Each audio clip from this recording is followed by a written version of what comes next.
Hello बच्चों, आइए इस प्रश्न को देखते हैं। निम्न में से कौन सा प्रकाशिक रूप से सक्रिय है? और हमें यहाँ पर संरचनाएं दी गई हैं। सबसे पहले हम बात करते हैं प्रश्न से संबंधित मुख्य अवधारणा के विषय में। मुख्य अवधारणा, और ये संबंधित होगा संरचना एवं सममिति से। सममित संरचना।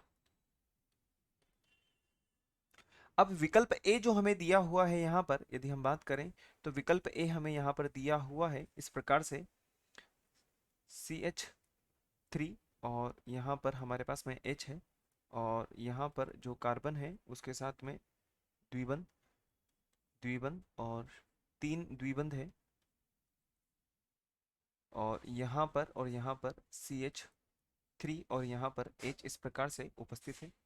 जब इस प्रकार से हमारे पास में संरचना होती है तो हम इसको जो हमारे पास में समतल होते हैं उसके आधार पर इसको निरूपित करते हैं। तो हम लिख सकते हैं यहाँ पर कि यहाँ पर प्लेन होगा, यहाँ पर नॉन प्लेन होगा, यहाँ पर प्लेन होगा। अब यदि जब अंत में P आ जाएगा, अर्थात हम कह सकते हैं कि जहां पर प्लेन उपस्थित है, समतल उपस्थित है, तो इस संरचना को हम कागज पर निरूपित कर सकते हैं। जब ये कागज पर निरूपित कर सकते हैं तो इस पर से एक प्लेन को गुजारा जा सकता है, जो कि इस CH3 को, इस CH3 को, इस H को, इस H को और इन C को, अर्थात कार्बन जो द्विबंध के साथ में जुड़े हुए हैं, इनको मध्य में से, आधे भाग में से जो है काट देगा। तो हम लिख सकते हैं समतल उपस्थित है, समतल उपस्थित है। और यदि समतल जब उपस्थित होता है और कागज पर निरूपित किया जा सकता है तो यह संरचना जो होती है वो प्रकाशिक रूप से असक्रिय होती है, असक्रिय होती है। अब हम बात करते हैं विकल्प बी के विषय में। विकल्प बी हमें क्या दिया हुआ है? विकल्प बी हमें दिया हुआ है यहाँ पर हमारे पास में Cl है, और यहाँ पर हमारे पास में हाइड्रोजन है, और यहाँ पर 1 2 3 4, 1 2 3 4, 1 2 3 4, और इसके साथ में पुनः C2H5, और यहाँ पर हमारे पास में हाइड्रोजन इस प्रकार से उपस्थित है। अब यदि हम इसको पुनः समतल और असमतल के रूप में बांटेंगे तो यहाँ पर हम लिख सकते हैं, यहाँ पे प्लेन होगा, यहाँ पर नॉन प्लेन होगा, यहाँ पे प्लेन होगा, यहाँ पर नॉन प्लेन होगा।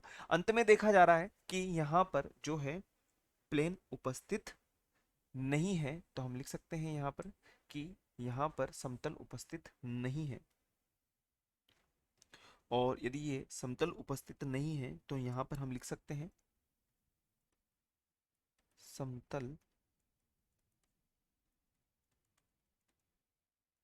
उपस्थित नहीं है। और यदि समतल उपस्थित नहीं है तो इसकी जो संरचना होगी यह तो हो जाएगी अंदर की तरफ, और ये वाली जो संरचना होगी ये हो जाएगी हमारी तरफ। तो हम इसको मध्य भाग में से आधा आधा नहीं कर सकते, अतः यह जो होगा यह प्रकाशिक रूप से सक्रिय होगा, यह प्रकाशिक रूप से सक्रिय होगा। विकल्प बी जो है वो प्रकाशिक रूप से सक्रिय है। अब हम बात करते हैं विकल्प सी के विषय में। विकल्प सी हमें क्या यहाँ पे दिया हुआ है, उसकी संरचना हम एक बार देख लेते हैं। CH3 CH, CH3, यहाँ पे CH है, यहाँ पर हमारे पास में D इस प्रकार से जुड़ा हुआ है, और COOH। जब कार्बन के साथ में चारों के चारों जो यौगिक हैं वह भिन्न भिन्न हो, तो हम देखते हैं यहाँ पे CH3 है, यहाँ पर H है, यहाँ पे COOH है, यहाँ पे D है, सभी के सभी जो है भिन्न भिन्न है, तो यह भी प्रकाशिक रूप से सक्रिय होगा।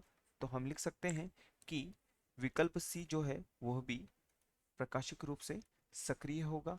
अब हम बात करते हैं पुनः इसको, जो विकल्प डी हमें दिया हुआ है उसके विषय में। इसको भी हम प्लेन और नॉन प्लेन अर्थात समतल और असमतल के आधार पर इसको बांट देंगे।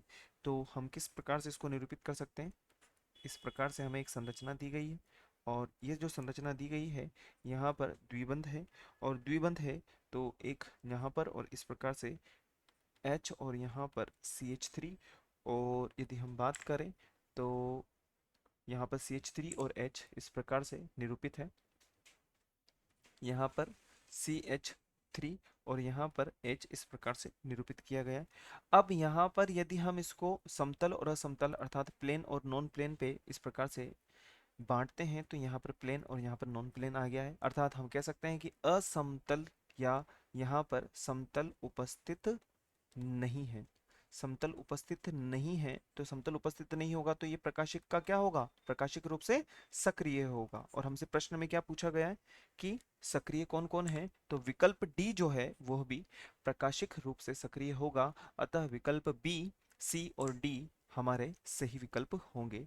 तो हम यहाँ पे लिख सकते हैं अतः विकल्प